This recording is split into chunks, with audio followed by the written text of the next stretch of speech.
Казахстанский трофи-рейд предполагал 6000 километров, 2 моря, степи, пески, возможное отсутствие воды. Специально для этого путешествия резину подарила нам компания Tulpar Motors. Спасибо им большое. Кратчайшим путем до казахстанской границы была дорога через Самарскую область.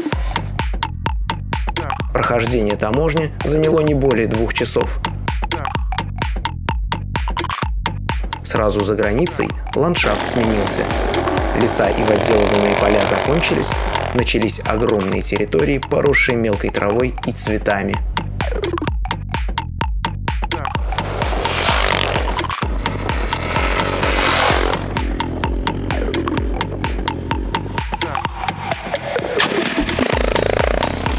Местное население дружественно проявляет интерес.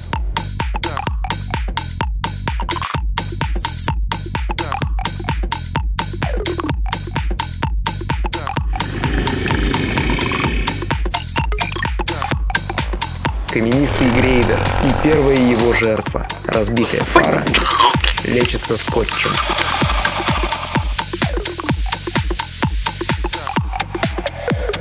Это торговые ряды, фактически построенные в 19 веке. Ну и понятно, что они располагались по месту прохождения караванов шелкового пути.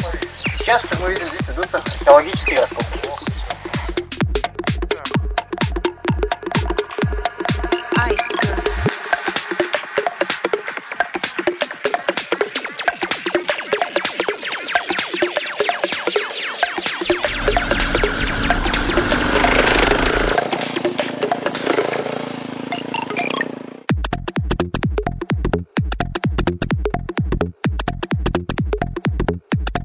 По пути в Шалкар к нам присоединился нидерландский мотоциклист Стефан. Его путь проходил через Россию, Казахстан, Узбекистан, Туркменистан и еще многие страны. В Шалкаре мы расстались. Стефан отправился дальше асфальтом, а мы, починив мотоцикл, углубились в пески на пути к Аральскому морю.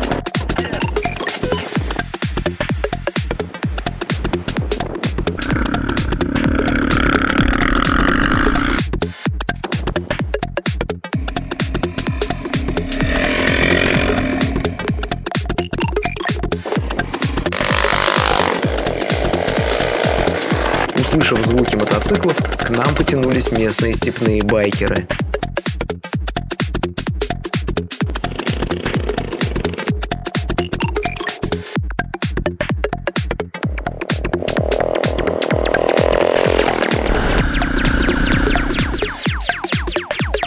Базой. Не просто здесь найти хороший бензин. Однако у нас была договоренность с порядочной базойской семьей, и вопрос с топливом решился.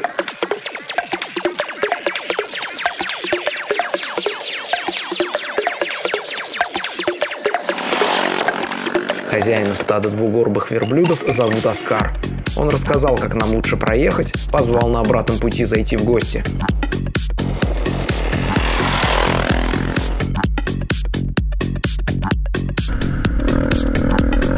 Отто Шмидт – один из немногих уцелевших до сих пор кораблей, оставшихся в песках, когда ушло море. Соленая корка покрывает дно бухты Шевченко.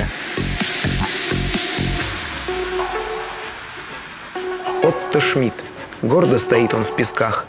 Когда-то он бороздил просторы моря, от которого здесь остались только соль и песок.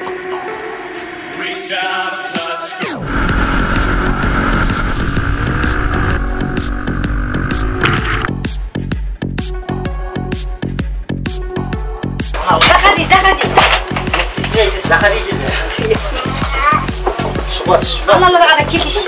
Это верблюдное молоко. О, давно хотел попробовать. Кумыс самый вкусный. Шуба. Еще на здоровье полезно.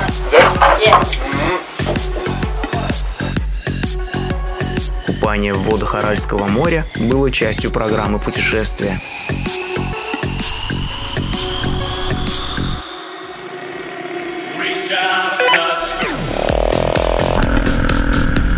Плато Устюрт. Изредка попадаются объекты, способные заинтересовать археологов.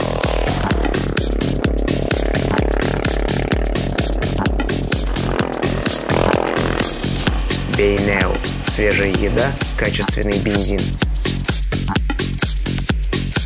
Здесь мы расстались с двумя участниками нашего трипа. Им нужно было вернуться домой, а мы втроем отправились в Мангостау. 6 часов пыльного грейдера, и унылая степь сменилась уникальными ландшафтами.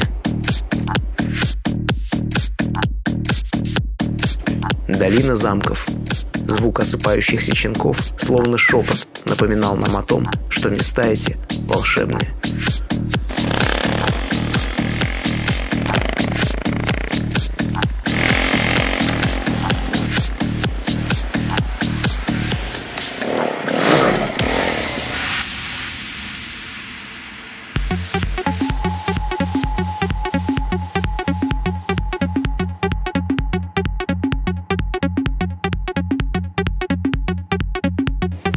Преодолев перевал, мы оказались в 100 километрах от Каспийского моря.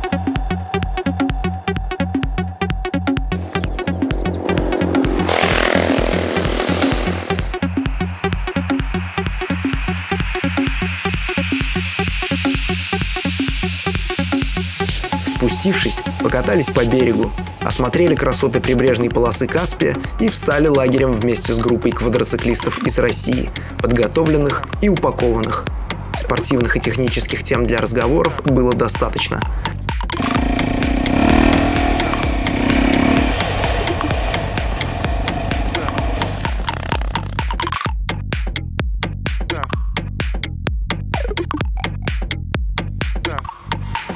Прокатившись интересными тропками, добрались до Актау и заночевали в яхт-клубе «Бриз». А утром, недалеко от города, мой мотоцикл сломался. Трансмиссия. Спасали байкеры Актау. Мотоцикл привезли в надежное место, меня поселили у моря и на 3-й день ожидания отправили с фурой, идущей в Россию через город Уральск. Всем, кто тогда принимал участие, мой низкий поклон. Люди оказали помощь с достоинством и бескорыстно. В России встретил брат, привез в Казань, где уже ждали остальные участники казахстанского рейда. Мотоцикл мы починили. Работает как надо. Правда, уже зима, так что ждем следующего мотосезона и новых приключений.